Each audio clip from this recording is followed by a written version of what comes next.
निर्दलीय और आरएलपी सदस्य होंगे किंग मेकर। गोविंदगढ़ पंचायत समिति प्रधान का सोमवार को होगा चुनाव। प्रधान बनने के लिए 16 सीटों की जरूरत, 14 भाजपा और 11 कांग्रेस के पास। खबर जानते हैं विस्तार से। गोविंदगढ़ पंचायत समिति के वार्ड सदस्यों की मतगणना के बाद चुनाव में उतरे प्रत्याशियों की तस्वीर भले ही साफ हो गई हो, लेकिन किसी पार्टी को स्पष्ट बहुमत नहीं मिलने से प्रधान बनाने को लेकर भाजपा व कांग्रेस में कशमकश चल रही है। प्रधान बनाने को लेकर सोमवार को रोचक मुकाबला होगा। वोट बनाने को लेकर पार्टियों को निर्दलीय व रालोपा के जीते प्रत्याशियों का सहारा लेने की जरूरत होगी। इस बात की चर्चा भी जोरों पर है कि प्रधान पद ओबीसी सामान्य वर्ग को आरक्षित है। ऐसे में चुनाव में 3 निर्दलीय जीतकर आए प्रत्याशी यादव समाज से हैं। जिस भी पार्टी को निर्दलीय का समृद्धि मिलेगा, उसी को अब प्रधान पद की कुर्सी पर लगभग निर्दलीय यादव को ही प्रधान बनाना होगा। गोविंदगढ़ पंचायत समिति में 31 सीटों पर हुए चुनाव में 14 सीटें भाजपा पार्टी के खाते में चली गई और 11 सीटों पर कांग्रेस को संतोष करना पड़ा और 3 सीट निर्दलीय के पक्ष में चली गई और 3 सीटों पर आरएलपी ने कब्जा जमाया। हालांकि पहले चुनाव के दौरान दोनों ही पार्टियों में पंचायत समिति में प्रधान बनाने की जाट प्रत्याशी पर गणित चल रही थी, लेकिन दोनों ही पार्टियों को स्पष्ट बहुमत नहीं मिलने के कारण सब उल्टा होता नजर आ रहा है। हालांकि दोनों ही पार्टियां निर्दलीयों से संपर्क साधने के लिए जोरों शोरों में लगी है। इसमें भाजपा पार्टी को कम मेहनत करनी पड़ेगी, क्योंकि भाजपा के पास जीते हुए प्रत्याशियों की संख्या 14 है और कांग्रेस के पास 11। अब प्रधान बनाने को लेकर 16 सीटों की आवश्यकता होगी। इनमें 3 प्रत्याशी आरएलपी पार्टी से जीते हुए हैं।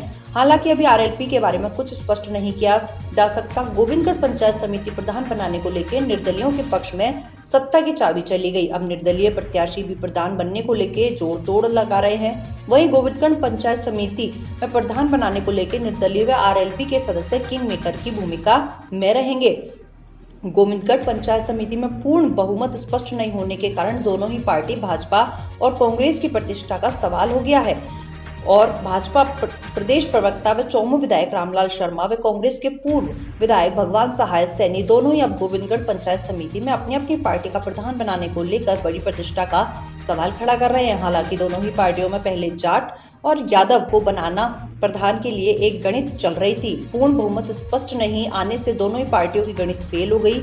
दोनों ही पार्टी यादव को प्रधान बनाने को लेकर गेम खेल सकती है, क्योंकि 3 निर्दलीय जो चुनाव जीत कर आए हैं वो तीनों ही यादव समाज से हैं। चौमू पूर्व विधायक व मंत्री रामेश्वर दयाल यादव के बेटे नरेंद्र यादव के निर्दलीय चुनाव जीतकर प्रधान की दौड़ में आगे होते हुए नजर आ रहे हैं, क्योंकि नरेंद्र यादव कांग्रेस की पार्टी में समर्थन कर रहे हैं और पंचायत समिति सदस्य चुनाव के दौरान पिता की जाति यादव के नाम के आगे जाट लिख जाने से कांग्रेस का सिंबल खारिज हो गया, जिसके कारण नरेंद्र यादव को निर्दलीय चुनावी मैदान में उतारना पड़ा और चुनाव जीतकर अब गोविंदगढ़ पंचायत समिति प्रधान की दौड़ में नजर आ रहे हैं। वहीं नरेंद्र यादव भी प्रधान बनने को लेकर पूरा जोर शोर लगा रहे हैं। दोनों ही पार्टियों को पूर्ण बहुमत स्पष्ट नहीं मिलने के कारण पंचायत समिति गोविंदगढ़ प्रधान की कुर्सी तक किसके हाथ जाएगी यह स्पष्ट नहीं हो पाया है।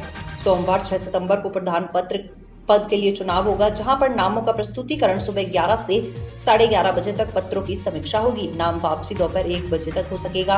इसके बाद दोपहर 1 बजे से चुनाव लड़ने वाले अभ्यर्थियों की सूची तैयार होगी। दोपहर 3 बजे बाद यदि आवश्यक हुआ तो मतदान होगा, जो प्रक्रिया शाम 5 बजे तक चलेगी। इसके बाद मतगणना एवं निर्वाचन परिणाम की घोषणा होगी।